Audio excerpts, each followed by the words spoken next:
Why, hello there, my name's Deathstroke 2030, and today I'm talking about the New 52, Future's End, issue number 7. Ooh, take a look at that cover art. It's Hobo McGinnis with a cart with a dead body cyborg thing in there with the whole shadow of the Batman Beyond. It's pretty awesome, actually. I like the vibrant colors. I'm using the word vibrant a lot today, but I just like that. It's just more yellow, it's not bleak, it's like, it jumps out. It's like, oh, cool, okay. There's like all the shadows are in the night in the right place, and I just like it. So, jumping in with the issue, and it immediately picks up where it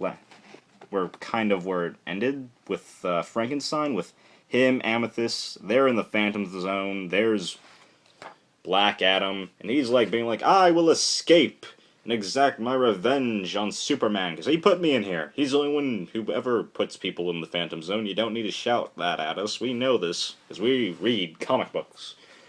And then, basically, Frankenstein and Black Adam, they get into a fight while Amethyst and Dr. Palmer, the Atom, they're jetting out of the Phantom Zone. They're trying to get out. And so, like, go on without me. I'm Frankenstein. I'm amazing. And then Frankenstein is amazing. He is beating the crap out of Black Adam. Black Adam, he's like, Shazam, shoots lightning. That doesn't affect Frankenstein at all. He's just like, lightning gave birth to me, fool! And then just smacks him with his sword. So, Frankenstein, he's trying to escape the Phantom Zone, but Black Adam, he just hangs on to Frankenstein. He's trying to pull him back in, except he rips his arm off, so that kind of goes all the way back to issue 0, where we saw not good Frankenstein with, like, I want to say it's Hawkman's arm. So it explains how he lost that arm. So he loses his arm here. So he gets out of the Phantom Zone. He's floating in space because he's like immortal. He doesn't give two craps about anything. And so they're like, oh, hey, Frankenstein, we made it. Except here's the bad thing. Everyone in Stormwatch is dead. They're all dead. So, damn, okay. I'm surprised, actually, that all the bodies are, like, intact.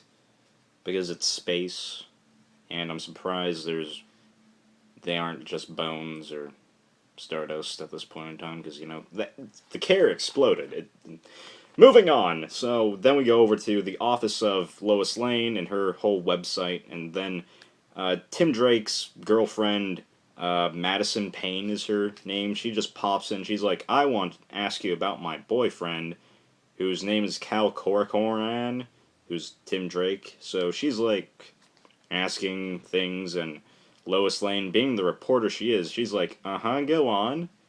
Don't mind me. Don't mind me. You're talking to a reporter here. It's not like I'm going to report this or anything.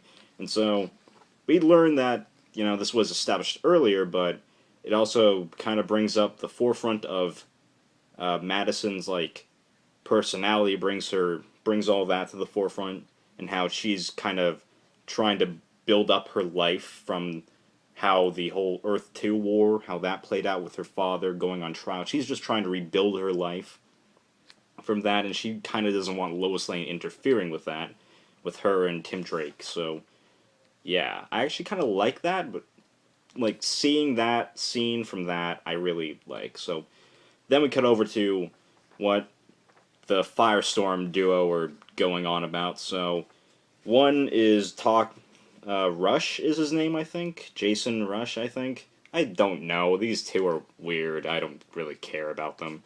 So one's being science and whatnot, and they're trying to figure out how to work equipment and move stuff. So then the other one is at, is at a memorial where he's, like, with his mother's name. So that actually there is kind of, it's like, gets you right there in the heart. And so, especially for me, because my dad's a Vietnam veteran, so I kind of know what that's like, so.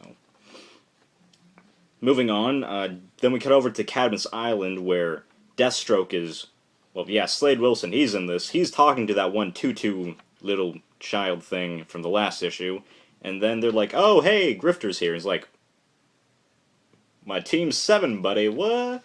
And then they just start punching people, and he's working out, because he's Slade Wilson, he's amazing. And then, what I like about this, there's a little dialogue between them, because they're best friends, and then he's like, you know, with a name like Deathstroke, shouldn't you be the one calling the shots? Kind of harking back to, like, old pre-52, where Deathstroke was actually someone who gave orders to people. So that I found that to be quite funny, actually.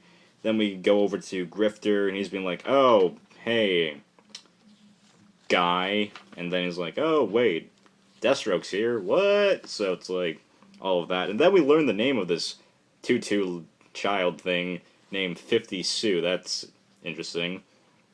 Then we cut over to, like, Madison Square Park in New York, where the trio of, like, thieves, Plastique, Coil, and Key, they're planning things. They're like, okay, how are we going to break in? And then actually, Terry McGinnis, he's walking by with his hobo costume, and then Mr. Terrific walks up behind him and is like, oh, sup, hobo who isn't a hobo, and then Terry McGinnis, he just goes, like, it's like his suit, his Batman Beyond suit, it's like, it just phases onto his body, and he just starts kicking and punching Mr. Terrific, which scares the crap out of, like, everyone around, like, including the 3 thieves. They're just like, oh, it's Mr. Terrific, gotta go.